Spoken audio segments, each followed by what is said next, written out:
गांव बेलवा घाटी, जहां सुबह की शुरुआत पक्षियों की चहचहाट से होती थी और शाम चूल्हे की आग की खुशबू से महकती थी। उसी गांव के किनारे एक टूटी फूटी झोपड़ी में रहती थी एक गरीब औरत, कुसुम। कुसुम सुबह सूरज उगने से पहले उठ जाती, घर का सारा काम कर लेती। बहू, थोड़ा आराम भी कर लिया कर। दिन रात बस काम करती रहती हो। शरीर को भी तो आराम मिलना चाहिए। मेरी बात मान ले, थोड़ा आराम कर ले। अम्मा, अगर मैं काम नहीं करूंगी तो क्या खाएंगे? ये घर कैसे चलेगा? मैं काम करती हूँ तो ये घर चलता है। आप चिंता मत करिए, मैं ठीक हूँ। वो हाथ में लोटा और सिर पर घड़ा लेकर नदी की ओर निकल पड़ती। उसका पति शहर चला गया था काम की तलाश में और फिर कभी लौटकर नहीं आया। लोग कहते थे वो किसी और औरत के साथ बस गया है, लेकिन कुसुम टूटी नहीं, वो आगे बढ़ गई। गांव के बीचों बीच एक विशाल हवेली थी, जहां रहती थी विराजनी, रेशमी साड़ियों में सजी, लेकिन फिर भी अंदर से पूरी तरह खाली। इतनी बड़ी हवेली, नौकर चाकर, घर में इतने सारे लोग, लेकिन मुझसे कुछ पल बात करने के लिए कोई नहीं। क्या करूं, इस घर में तो मेरी मन ही नहीं लगता। शादी करके इस घर में मैं तो फंस गई। प्यार से बात करने वाला कोई नहीं। उसका पति ठाकुर देवव्रत सिंह का बेटा शहर में रहता था और साल में एक दो बार ही आता था। सास ससुर के बीच वो सिर्फ एक जिम्मेदारी बनकर रह गई थी। एक दिन गांव के कुएं पर कुसुम पानी भर रही थी। तभी वहां पहली बार वीरा भी पानी लेने आई। जरा ये घड़ा ऊपर चढ़ाने में मदद करोगी? मैं घड़ा उठा नहीं पा रहा हूँ। कुसुम ने देखा, इतनी अमीर औरत लेकिन इतनी लाचार। काहे नहीं बहन, इंसान तो इंसान के काम आता है। मैं आपकी मदद कर देती हूँ। आप तो ठाकुर साहब की बहू हो, आपको तो यहाँ पर कभी नहीं देखा है। आप पहली बार आए हो क्या? हाँ, मैं पहली बार आई हूँ। बस यही एक पल था जहां दो अलग अलग दुनिया आपस में जुड़ गईं। अब वीरा रोज कुएं पर आने लगी। कुसुम भी पानी लेने आई हुई थी। उन दोनों के दोस्ती ऐसे ही बन गई।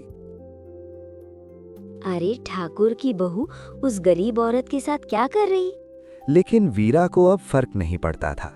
वो अब बहुत खुश रहने लगी थी। उसे कुसुम के साथ बात करके अच्छा लग रहा था। धीरे धीरे ये दोस्ती गहरी होती गई। कुसुम, तुम जानते हो, तुम्हारे साथ बैठकर ना मुझे बहुत सुकून मिलता है। इस हवेली पे रहती तो हूँ, लेकिन अकेलापन मुझे अच्छा नहीं लगता। घर में तो बहुत सारे लोग हैं, लेकिन कोई किसी से ठीक से बात तक नहीं करते। मुझे वहाँ अच्छा नहीं लगता। मेरे पति भी शहर में रहते हैं, साल में एक बार ही आते हैं। देखो, तुम हमेशा खुश रहा करो। तुम हंसते हुए अच्छे लगते हो। दुनिया में पैसे से सब कुछ मिल सकता है, लेकिन सुकून नहीं। सुकून तो खुशी से ही मिलती है। एक दिन दोनों ने नदी किनारे चल रहे थे, तभी वीरा ने कुसुम के फटे आंचल को देखा। कुसुम, तेरी साड़ी तो फटी हुई है, तो ऐसी साड़ी क्यों पहनती है?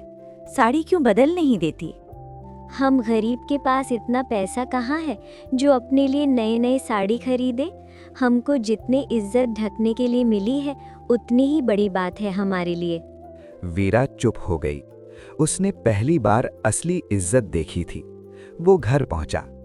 एक दिन ठाकुर देवव्रत सिंह को इस दोस्ती के बारे में पता चल गया। वो वीरा को बुलाया। वीरा, तुम्हें शर्म नहीं आती?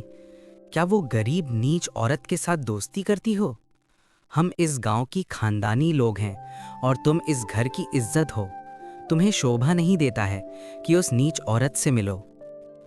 बाबूजी, वो भी तो एक इंसान है। उसका कोई इज्जत नहीं क्या? आप उसके बारे में ऐसा कैसे कह सकते हैं? कौन बड़ा कौन छोटा, ये सब नहीं देखनी चाहिए। आखिर भगवान सभी को एक समान बनाया है। मैं तो बस उससे दोस्ती की है, कोई गुनाह तो नहीं। बस, मैं और कुछ सुनना नहीं चाहता। आज के बाद तुम उस औरत से मिलने नहीं जाओगी। मिली तो इस हवेली के दरवाजे तुम्हारे लिए बंद हो जाएंगे। ये तुम्हारे लिए चेतावनी है। अगले दिन वीरा कुएं पर नहीं आई। कुसुम इंतजार करती रही, लेकिन बहुत समय हो गई, लेकिन वो नहीं आई। अरे, ये बीरा क्यों अब तक नहीं आई? क्या हुआ है उसे? कभी तो इतनी देर नहीं होती। शायद घर में कुछ काम आ गया हो। उसे कल मिलूंगी तो पूछ लूंगी क्यों नहीं आई आज। उसी रात गांव में भयंकर तूफान आया। आंधी, बारिश, बिजली और अचानक ठाकुर की हवेली में आग लग गई। पूरे गांव में हड़कंप मच गया। सब लोग दूर खड़े तमाशा देख रहे थे, लेकिन तभी कुसुम दौड़ती हुई आग की तरफ बढ़ी। अरे पागल हो गई है क्या? अंदर मत जा। अंदर जाएगी तो तू जल जाएगी। तुझे दिख रहा है ना कितना भयानक आग जल रहा है। मैं अंदर नहीं जाऊंगी तो मेरी सहेली जल जाएगी। मुझे अंदर जाकर उसे बचाना ही होगा। हवेली की आग अब भयानक रूप ले चुकी थी। लोग दूर खड़े डर से कांप रहे थे, लेकिन अंदर कुसुम अपनी जान की बाजी लगाकर वीरा को ढूंढ रही थी। धुएं से उसकी आंखें जल रही थीं। सांस लेना मुश्किल हो गया था, लेकिन उसका हौसला अडिग था। अचानक उसे एक कमरे के कोने में वीरा दिखी। वीरा बेहोश पड़ी थी। चारों तरफ आग ही आग। वो वीरा के पास आई। अरे बहन, आँख खोलो। मैं कुसुम। उठ जा मेरी बहन। हे भगवान, बस एक बार बाहर पहुंचा दे। मैं हमेशा आपकी आभारी रहूंगा। चारों तरफ आग का घेरा बन चुका था, लेकिन तभी कुसुम को एक छोटी सी खिड़की दिखी। कुसुम ने पूरी ताकत लगाकर वीरा को उठाया और उस खिड़की की ओर बढ़ने लगी। आग तो बढ़ती जा रही है। बीरा को तो मैं बचा के ही रहूंगा। हम दोनों एक साथ बाहर जा नहीं सकते। ऐसा करता हूँ कि मैं बीरा को यहाँ से बाहर निकाल देता हूँ। बाहर खड़े ठाकुर देवव्रत सिंह की हालत खराब थी, लेकिन कोई भी अंदर जाने की हिम्मत नहीं कर रहा था। सब डर गए थे। ये सुनते ही ठाकुर जैसे पत्थर बन गए। कुसुम ने खिड़की तक पहुंचकर पूरी ताकत से वीरा को बाहर धक्का दिया। लोगों ने वीरा को पकड़ लिया, लेकिन कुसुम खुद अंदर ही रह गई। मेरी बहू को कोई बचाओ, वो अंदर है, जल जाएगी, कोई उसे बचाओ। अरे ठाकुर साहब, वो कुसुम अंदर गई है आपकी बहू को बचाने के लिए। वो वही औरत जिसे मैंने अपमानित किया, उसने मेरी बहू को बचाने के लिए गई है। उस दिन उसको मैंने क्या कुछ नहीं कहा था। उसी पल ठाकुर खुद दौड़कर जा रहा था। अरे ठाकुर साहब, आप क्या कर रहे हैं? अंदर क्यों जा रहे हैं? कितनी आग लगी हुई है। आप जाएंगे तो जल जाएंगे। आप मत जाइए। वो औरत मेरी बहू के लिए अपनी जान जोखिम में डाली और मेरी बहू को बचाई। मैं भला उसे कैसे जलने दूंगा? हे भगवान, अब तो बस तू ही सहारा है। इस आग से बचा लेना, और कोई मेरा सहारा नहीं। ठाकुर ने कुसुम को पकड़कर खींचा और किसी तरह उसे बाहर लेकर आए। थोड़ी देर बाद बारिश शुरू हो गई। आग धीरे धीरे बुझने लगी। वीरा और कुसुम दोनों को गांव के वैद्य के पास लिए गए। कुसुम पास ही लेटी थी। उसके हाथ जले हुए थे, चेहरा भी झुलस गया था। वीरा ने उसे देखकर बोली, तू पागल है क्या? मेरी खातिर अपनी जान देने चली थी। तुझे कुछ हो जाता तो? दोस्ती में हिसाब नहीं होता बहन। उस समय पर मुझे और कुछ समझ नहीं आ रहा था। मुझे जो सही लगा मैंने किया। मैं उसी समय पर नहीं जाती तो तुमको मैं खो देती। मैं तुम्हें खोना नहीं चाहती। इतनी अच्छी सहेली को भला मैं कैसे खो सकती हूँ? तभी कमरे में ठाकुर देवव्रत सिंह आए। उनका सिर झुका हुआ था। कुसुम, मुझे माफ कर दो। मैंने तुम्हें बहुत छोटा समझा, लेकिन आज तुमने मुझे छोटा साबित कर दिया। तुमने साबित कर दिया, धन होने से कोई बड़ा नहीं होता, दिल बड़ा होना चाहिए। आज मैं समझ गई। लेकिन कहानी यहीं खत्म नहीं होती। वैद्य ने ठाकुर से कहा, कुसुम के हाथ बहुत बुरी तरह जल गए हैं। अब शायद ये कभी काम नहीं कर पाएगी। ये सुनते ही कुसुम की दुनिया फिर से हिल गई। अब मैं अपनी अम्मा का सहारा कैसे बनूंगी? मेरा घर कैसे चलेगा? नहीं कमाऊंगा तो क्या खाएंगे? हे भगवान, अब मैं क्या करूं? अब तू अकेली नहीं है कुसुम, तेरी जिम्मेदारी अब मेरी है। बेलवा घाटी में सुबह तो हर दिन की तरह ही हुई, लेकिन आज का दिन अलग था, क्योंकि आज कुसुम की जिंदगी पूरी तरह बदलने वाली थी। वैद्य के घर के बाहर गांव वाले खड़े थे। सबके चेहरे पर जिज्ञासा और कानाफूसी। देखो तो, अब ठाकुर उस गरीब औरत को अपनाएंगे क्या? अंदर कुसुम चुपचाप बैठी थी। उसके हाथ पट्टियों में बंधे थे। हर हलचल में दर्द होता था। अगले दिन ठाकुर ने कुसुम की घर पे खुद आकर कहा, कुसुम, अब तुम हवेली में रहोगी। तुम्हारा इलाज, तुम्हारा खर्च सब मेरी जिम्मेदारी है। तुम वहां से ठीक होकर आना। हम सब लोग तुम्हारा ध्यान रखेंगे। ठाकुर साहब, ये क्या कर रहे हैं आप? एक नौकरानी को हवेली में जगह देंगे? कल को ये हमारी बराबरी करने लगेगी तो आप क्या करेंगे? ये फैसला क्या ठीक होगा समाज के लिए? अब गांव के सारे छोटे लोग अब हमारे बराबरी करने लगेंगे। हमारी तो इज्जत ही चली जाएगा। चुप रहो सब। जिस औरत ने मेरी बहू की जान बचाई, वो इस हवेली में रहने का पूरा हक रखती है। मेरी बहू जब जल रही थी तब सब लोग कहाँ थे? कुसुम नहीं होती तो मेरी बहू की जान चली जाती। तब तो सब देख रहे थे। अब ये कहने का कोई अधिकार नहीं। तुम्हें जो कहना है कहो, मुझे कोई फर्क नहीं पड़ता तुम्हारी बातों से। कुसुम तो हमारी हवेली में ही रहेगी। कुसुम अब हवेली में आ गई थी। वो हर वक्त सोचती, मैं यहाँ बोझ बनकर रह रही हूँ। बहन, मैं यहाँ नहीं रह सकती। ये जगह मेरी नहीं है। मुझे अपनी घर ही अच्छा लगता है। तुम मुझे मेरी घर भेज दो, यही ठीक होगा। ऐसा मत बोल कुसुम, तूने मुझे जिंदगी दी है। अब तेरी हर सांस मेरी जिम्मेदारी है। और वो झूपड़ी तेरी थी क्या, जहाँ हर दिन तू खुद को जलाती थी? तुझे मेरी पास अच्छा नहीं लगता क्या? कभी कभी भगवान हमें वहाँ पहुँचा देता है जहाँ हम खुद जाने की हिम्मत नहीं करते। तुझे भी भगवान ने मेरी पास भेजा है। तुझे कुछ भी चाहिए मुझे कहना, मैं तुम्हारी अच्छी सहेली हूँ ना। एक दिन कुसुम ने बीरा को कहा। कुसुम चुप हो गई, लेकिन किस्मत अभी भी शांत नहीं हुई थी। एक दिन ठाकुर के बेटे रणविजय सिंह अचानक शहर से लौट आए और जैसे ही उन्हें सब पता चला, पिताजी, ये क्या हो रहा है इस घर में? तमाशा चल रहा है क्या? एक बाहरी गरीब औरत को हवेली में रखा है। क्या इस घर का मान मर्यादा आपको दिखाई नहीं दी? उसने तेरी पत्नी की जान बचाई है। उस दिन ये नहीं होती तो तेरी बीबी आज जिंदा नहीं होती। तो क्या इसके बदले हम इसे घर की मालकिन बना दे? इसको कुछ पैसे दे देते। घर पे रखना जरूरी था क्या? रणविजय की बात सुनकर वीरा का दिल टूट गया। तुम्हें अपनी पत्नी की जान से ज्यादा अपनी इज्जत की चिंता है। तुम इंसान की इंसानियत भूल जाते हो। ये सब तुम कैसे कह सकते हो? ये सब सुनकर कुसुम अंदर से टूट गई। बस, अब बहुत हो गया। मैं आज ही इस हवेली को छोड़ दूंगी। आप सभी मेरी वजह से मत लड़ाई करिए। मैं इस घर से चली जाती हूँ। अगर तू गई तो मैं भी इस हवेली में नहीं रहूंगी। मैं भी तेरी साथ चली जाऊंगी। किसी की एहसान को भूल जाएं, ऐसी घर में मुझे भी नहीं रहना। वीरा, ये क्या कह रही हो बहू? तू सच में घर से चली जाएगी? तुम इस घर की इज्जत हो, तुम कैसे जा सकते हो? मैंने फैसला कर लिया है बाबूजी। जहाँ मेरी सहेली की इज्जत नहीं, वहाँ मैं भी नहीं रहूंगी। इसने मेरी जान बचाई थी। उस दिन मुझे आग से नहीं निकला होता तो मेरी जान ही चली जाती। मेरे लिए उसका ये हाल हुआ है। मैं उसको इस हाल में अकेले कैसे छोड़ सकता हूँ? बहू, ये जिद मत कर। तुम ये घर छोड़कर कैसे जा सकते हो? तुम इस घर का मान हो। ठाकुर के लिए ये पहली बार था जब उनके अपने घर में ही उनकी बात को चुनौती मिली थी। पिताजी, आप ये कैसी बातें कर रहे हो? इस औरत के लिए अपने ही बेटे के खिलाफ खड़े हो रहे हो। आपको तो मेरे साथ होना चाहिए था। बेटा, तू भी तो समझ, कुसुम का हमारे ऊपर कितने एहसान है।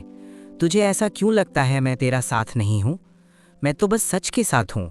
मुझे तो गलत मत समझ। रणविजय के चेहरे पर अपमान और गुस्सा साफ दिख रहा था। कुसुम को ये सब देखकर उसे अच्छा नहीं लग रहा था। मेरी वजह से ये सब हो रहा है। मैं ही चली जाती हूँ इस घर से। मेरी वजह से क्यों किसी का घर टूटे? वीरा, तू खुश रहना मेरी बहन। मेरी वजह से तेरी घर टूटे, मैं ये होने नहीं दे सकती। मेरी वजह से तू घर वालों से मत लड़। मैं चली जाऊंगी तो सब ठीक हो जाएगा। इसमें सबका भलाई है। तू मुझे छोड़कर कैसे जा सकती है इस हाल में? मैं तुझे कैसे जाने दूं? उस दिन तुम ना होते तो मैं आज जिंदा नहीं रहती। तूने मेरी जिंदगी में आकर खुशियां भर दी। ऐसे समय पर भला मैं तुझे कैसे छोड़ सकती हूँ? हवेली के बाहर खड़े लोग ये सब सुन रहे थे। ठाकुर की हवेली में क्या चल रहा है? क्या ठाकुर की बहू घर छोड़कर चली जाएगी या ठाकुर साहब उसे दोनों को अपने घर में रख लेंगे? न जाने ठाकुर साहब की फैसला क्या होगा। आज पहली बार मुझे अपने फैसलों पर पछतावा हो रहा है। मैंने जिंदगी पर लोगों को ऊंच नीच का फर्क दिखा। ये मेरी सबसे बड़ी गलती थी। मैं लोगों को पैसों से तोल रहा था। आज मुझे पता चला कोई बड़ा कोई छोटा नहीं होता। आज एक गरीब औरत से मुझे पता चला इंसानियत क्या होती है। पिताजी, ये आपको क्या हो रहा है? ये सब नाटक है पिताजी, इस दोनों का। आप मेरी बात मानिए और इस दोनों को बाहर निकाल दीजिए। आप भावनाओं में बहकर कुछ गलत कदम मत उठाइए। बस रणविजय, आज फैसला होगा। या तो इस घर में इंसानियत रहेगी या फिर कोई नहीं रहेगा।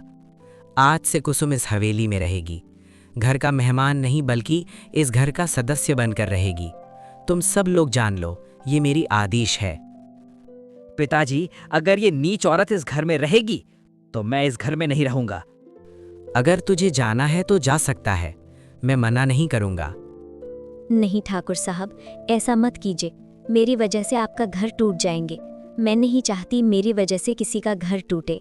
आप उनको रोक लीजिए साहब। मैं ही इस घर से चली जाऊंगी तो सब ठीक हो जाएगा। कुसुम, तू कहीं नहीं जाएगी। तू जाएगी तो मैं भी चली जाऊंगी। अब इस घर से कोई कहीं नहीं जाएगा। बाबूजी भी तो ये कह रहे हैं, तू इस घर में रहेगी। तू इस घर की मेहमान की तरह नहीं, इस घर के सदस्य की तरह रहेगी। अब आगे तो कुछ नहीं बोलेगी?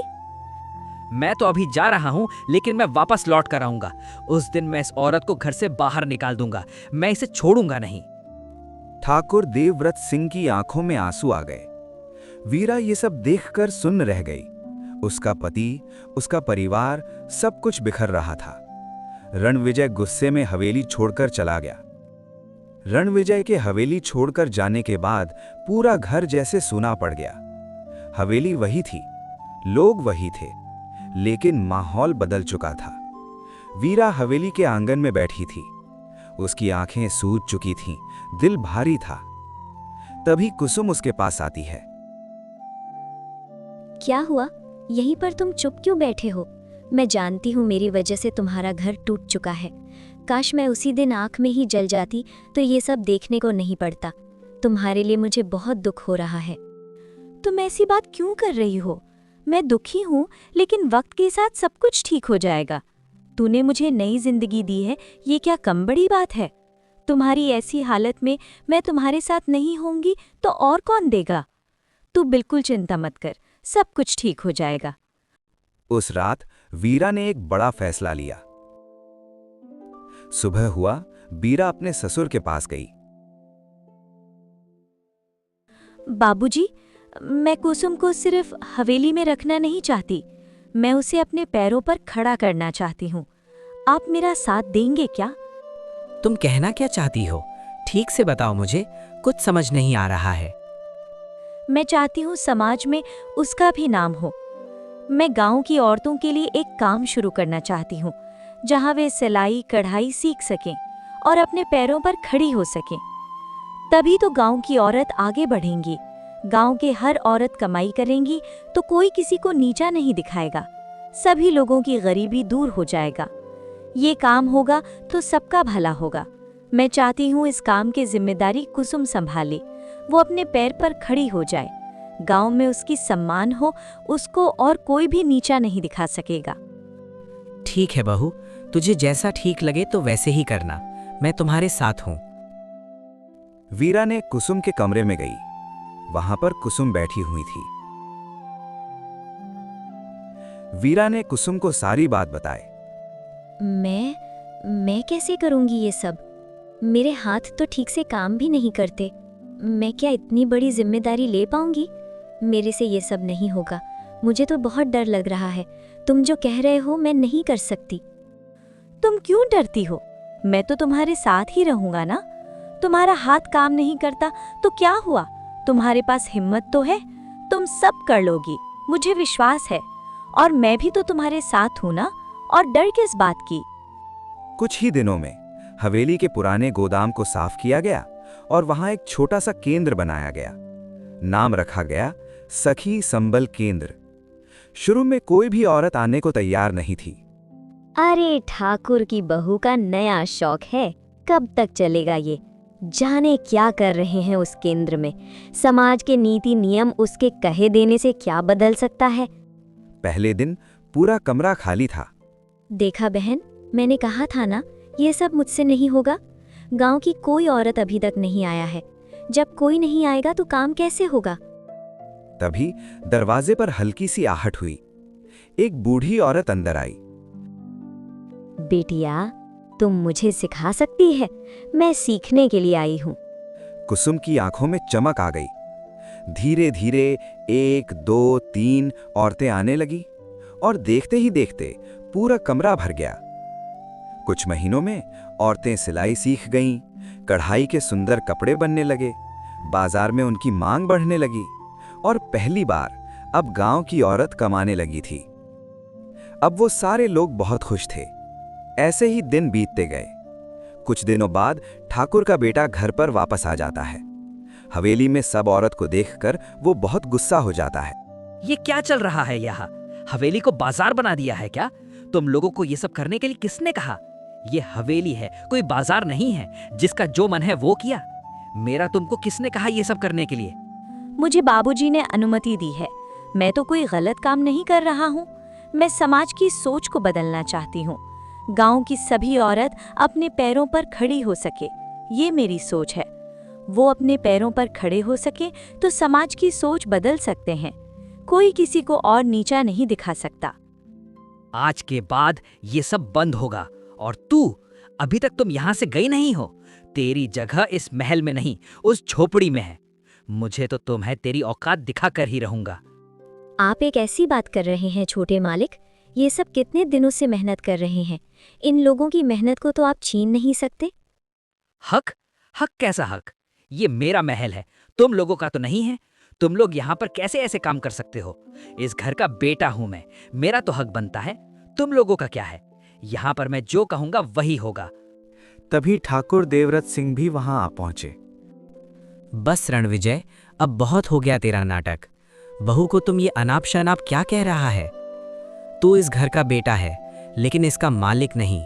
मालिक वो होता है जो दूसरों का भला सोचता है। तेरे अंदर तो इंसानियत ही नहीं। मेरे साथ आपने धोखा किया है पिताजी, मैं आपको कभी माफ नहीं करूंगा। ठीक है, मैं आप सब लोगों को देख लूंगा। आप लोगों को मैं बर्बाद करके ही रहूंगा। तुम सबको मैं छोड़ूंगा नहीं। मैं भी देखता हूँ तुम लोग अपने काम को कैसे आगे बढ़ाते हो।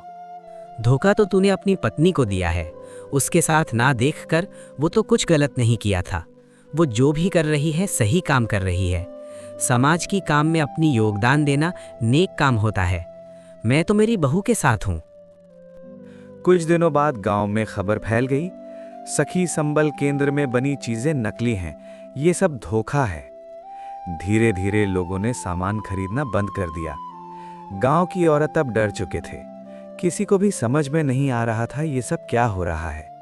बीरा, ये सब मेरी वजह से हो रहा है। मेरी वजह से आज ये काम बंद हो गया है। मेरी वजह से सब लोगों को तकलीफ उठाने पड़ रहा है। ये तो कैसी बात कर रही है? इसमें तेरी भला क्या गलती? तू चिंता मत कर, धीरे धीरे सब ठीक हो जाएगा। एक दिन गांव में सरकारी अधिकारी आए और उन्होंने सखी संबल केंद्र को सील कर दिया। हमें शिकायत मिली है कि यहाँ धोखाधड़ी हो रही है। जानते हो, गांव के औरतों ने जो केंद्र खोला था वहां पर नकली सामान भेज रहे थे। तभी तो सरकारी अफसर आके उस गोदाम को ताला लगा दिया। अब न जाने क्या होगा। हे भगवान, मैंने तो किसी का बुरा नहीं किया, फिर मेरे साथ ही ऐसा क्यों? भगवान, हमारा मदद करिए। तुम ऐसे हार कैसे मान सकती हो? तुम तो बहुत साहसी औरत हो। मेरी सहेली कभी हार नहीं मान सकती। हम सब लोग एक साथ होकर इस साजिश का पर्दाफाश करेंगे। कुछ ही दिनों में उसे पता चला कि उसका पति का साजिश था। वो किसी और नाम से शिकायत किया था। वीरा सीधा रणविजय के पास पहुंची। तुम इतने गिर सकते हो? अपनी ही गांव की औरतों के सपनों को कुचल दिया। तुम्हें शर्म नहीं आई ऐसे काम करते हुए? बड़े घर के बेटे हो, लेकिन थोड़ा सा भी तमीज नहीं है। ये सिर्फ शुरुआत है वीरा, मैं चाहूँ तो बहुत कुछ कर सकता हूँ। मेरे साथ दुश्मनी लेके तुम लोगों ने ठीक नहीं किया। आगे आगे देखो तुम लोगों के साथ में क्या करता हूँ। तुम हम लोगों को डरा सकते हो, लेकिन लोगों की हौसला को तोड़ नहीं सकते हो तुम। अब दोनों ने मिलकर सबूत इकट्ठा करना शुरू किया। उन्होंने गांव की औरतों के बयान लिए, सामान की गुणवत्ता के प्रमाण जुटाए और पता लगाया कि शिकायत झूठी थी। कुसुम और वीरा ने पंचायत बुलाई। वहां पर गांव के सब लोग आए। एक तरफ रणविजय, दूसरी तरफ कुसुम और वीरा। आज फैसला होगा, सच क्या है और झूठ क्या है। आप दोनों ने अपने अपनी गवाह और सबूत दिखाए। हाँ, ये केंद्र नकली सामान बेचता है। इन लोगों के सामान बहुत बेकार और घटिया है। हमारा सामान बेकार है तो जांच कर लीजिए, तभी पता चलेगा सच क्या है और झूठ क्या है। रणविजय ने झूठे गवाह खड़े किए। वीरा ने सभी सबूत पंचायत के सामने रखे। असली सामान, ग्राहकों के बयान और सबसे बड़ा, शिकायत की असली सच्चाई। सबके सामने सच आ गया। शिकायत रणविजय ने झूठी पहचान से करवाई थी। शर्म आनी चाहिए। अपने ही गांव के खिलाफ साजिश की। पत्नी तुम्हारी गांव की सेवा कर रही है और तुम गांव के लिए साजिश कर रहे हो। रणविजय ने बहुत बड़ा अपराध किया है। उसे गांव से बाहर जाना होगा। उसे केंद्र अब खुल चुका था। गांव के सब औरत अब काम करने लगे थे। अब कुसुम सिर्फ एक गरीब औरत नहीं थी, वो पूरे गांव की प्रेरणा बन चुकी थी। देखा कुसुम, भाग्य वही बदलता है जो खुद बदलने की हिम्मत रखता है। और साथ हो सच्ची दोस्त का तो हर मुश्किल आसान हो जाती है।